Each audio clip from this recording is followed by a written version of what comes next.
The Conservative Conference of the Week opens in D.C. with a speech from Dick. First on this date in 1856, a grassroots anti-establishment, low-government political movement convened in Philadelphia to nominate its first presidential candidate, former President Millard Fillmore. The party was called the Know-Nothings. On this date in 1861, a grassroots anti-establishment, low-government political movement convened in Montgomery to inaugurate its first leader, Jefferson Davis. That group was the Confederate States of America. What a coincidence.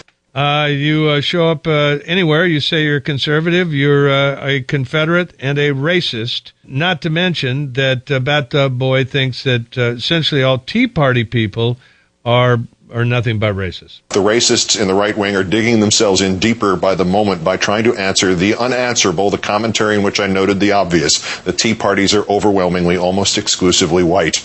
Defending the 9/12 rally in Washington, one of Brent Bozell's henchmen at the so-called Media Research Council cites another one of the henchmen. How many blacks were in the audience? My colleague Cliff Kincaid, who covered the protest and took pictures of it, saw some blacks in the crowd, although he didn't count them. Why not just say it? Some of my best Tea Party friends are black. So it is quite clear the left just wants to make sure that conservatives, CPACers, Tea Partiers, whatever you want to call them, are racists. And sometimes, like Bathtub Boy, it's apropos of nothing. He just casts out the aspersion. But others specifically look at Stephen Baldwin's statement about Homie. Homie made this bed. Now he's got to lay in it. And Jason Matera's about the cocaine business. Frank in Michigan. That was a brilliant gentleman. I think that was Keith Olbermann. Brilliant, huh? Beautiful oratory and perspicacious. Contrast his reasoned historical analysis of the clear connection between the Know-Nothing Party and the modern Know-Nothing Party, the teabaggers. Do you remember that reasoned person talking about how, with all his military expertise, about how the surge couldn't work and he was sending people to their death? He is brilliant and passionate. Does it count to you that he's wrong? No, sir. If you contrast with the ignoramus saying, Homie has to lay in his bed, that's clearly a racist remark. Oh, it's racist, and it's ignorant. And the teabaggers remind me of the Know-Nothing Teabaggers? Party. Yeah. Teabaggers? That's what they call themselves, teabaggers. No, they call themselves Tea Partiers. The left, casting aspersions on them, calls them teabaggers. What's the difference? Which is a lewd sexual reference. I didn't know that. I'm not up on lewd sexual references.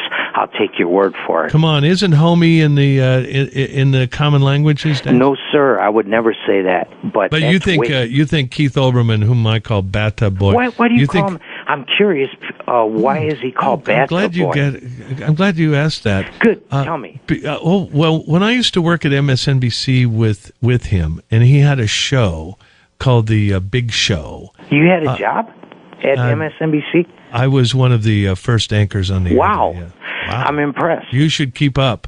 I would frequently had to do his show because he couldn't stand to come in and do the stories about Bill Clinton and Monica Lewinsky and the impeachment. And he stayed at home in his bathroom, refusing to come in and do his own show. So I'd have to stay late and do his show. So I call him Bathtub Boy. Extremely impressed that, since you worked for MSNBC, you were obviously a serious journalist at one time. And I don't know what happened since then. Well, I decided that it's time that you should have the benefit of my opinion. Well, I listened to you. I even saw your book, How the Left Swift-Boated Dumya. And I read it, and it reminded me of a paper I wrote in 6th grade. Oh, really? Yeah. All for 350 pages of it? Well, let's say it's so thin it wouldn't stop a .22 caliber bullet. Oh, boy. You don't own an airplane, do you, Frank? Pardon? Nothing. You're not a member of a flying club, are you? Oh, please. You get that kill button so you can mock me, and then nobody hears what I say and retort. Oh, no, they're hearing you. Cool. They are hearing you. But really, and by the way, you're a brilliant retortist. Thank you. I do commend you for this, John. One is courage to talk to people like me. Unlike Olbermann. I never called. Does he have a show you can call in? No, he doesn't put any opposing views on his TV show. He never puts anybody on his show who disagrees with him. I would love to be on his show. Well, since you agree with him, you might have a shot. All right, I would. I really respect the guy. He's got a lot of really, courage. really smart, Frank. So you think that a sportscaster is the right person to put on to do political commentary about important stuff in American life? Yes, if it's Keith Yes. Olbermann, Yes. he's far more than Yes. a sportscaster. Oh, really? What makes him far more than a sportscaster? He's brilliant. He's intelligent. He's does great research. Come on, he's impassioned, and he's not an ignorant person. Nor no, he is. When you look up ignoramus in the dictionary, his pictures. Right oh, there. please. I think please. you Come really on. respect him. You have to face the fact that for all that bloviating, for all that spittle flying, for all that screaming, all he really does is read the teleprompter as well as Barack Obama, maybe even a little bit better, and he is wrong, and he is never called to account for it because people like you love to be wrong and love to have your erroneous views validated by a loudmouth but like him. Thanks a lot, Frank. Thank you.